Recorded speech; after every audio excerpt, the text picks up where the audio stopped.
날마다 쓰는 나의 신앙일기 TV 데일리 큐티 나무향기입니다. 오늘은 여호수아 19장 10절에서 16절을 묵상하겠습니다.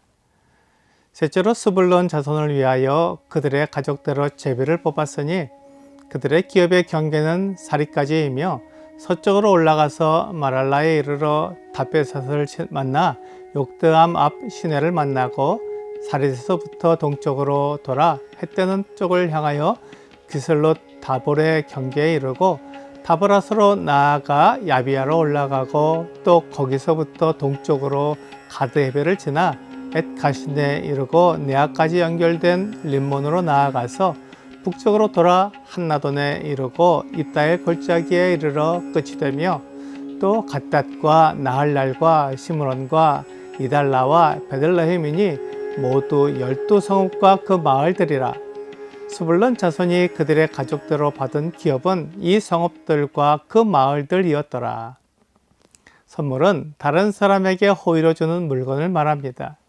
순수한 마음으로 호의를 표하기 위해 예물을 주기도 하지만 뇌물이 되어 다른 사람에게 내가 요구한 것을 받아내려고 주는 값비싼 물건일 수도 있습니다.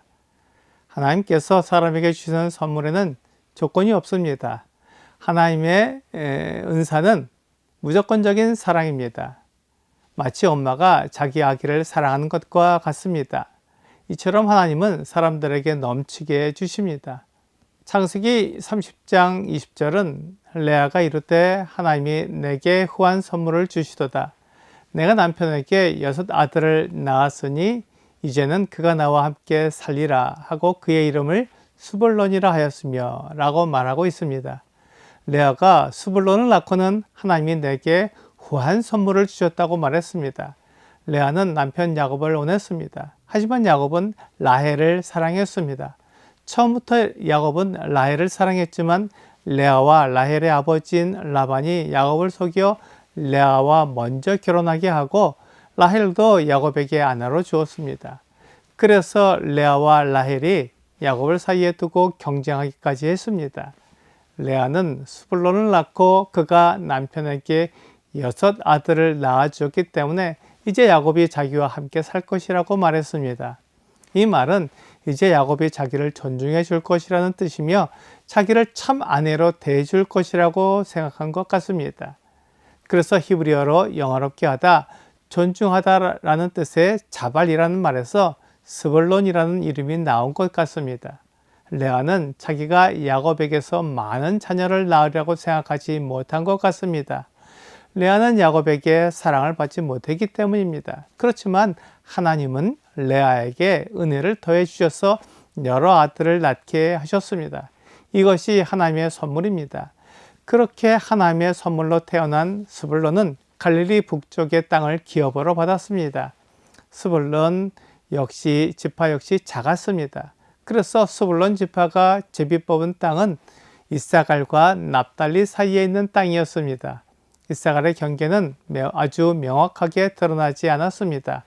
물론 여호수아 당시에는 분명하게 알려진 경계였겠지만 현재 스불론의 경계로 알려진 성읍들이 어디인지 알 수 없습니다. 그래서 스불론의 경계는 불분명합니다.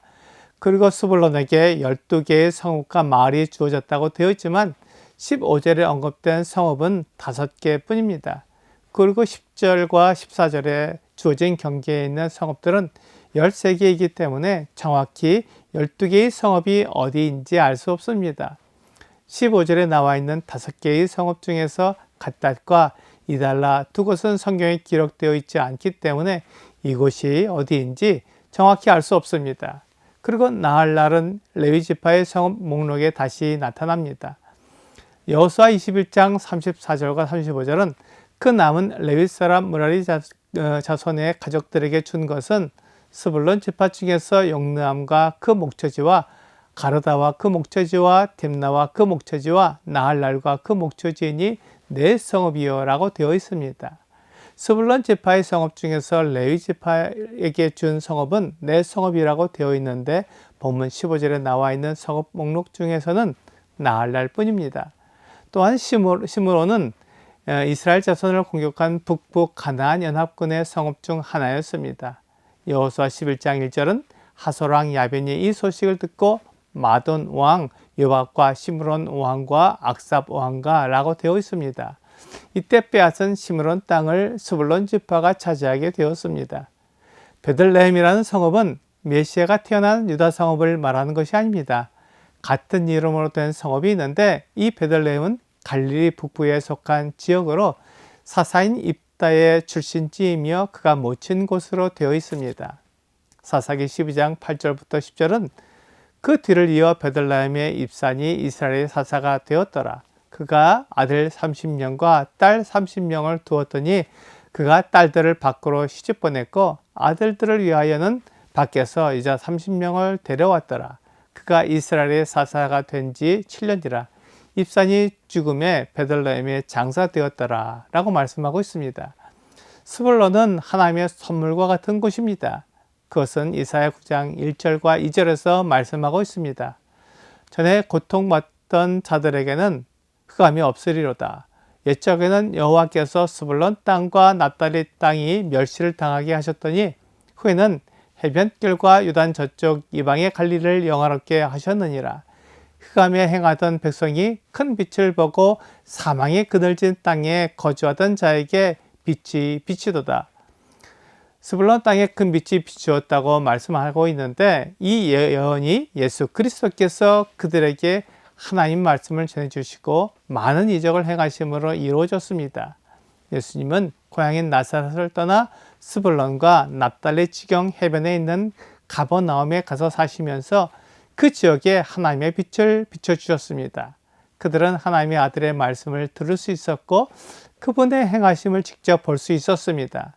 하나님이 이렇게 사랑과 은혜를 넘치게 베풀어 주시는 분입니다.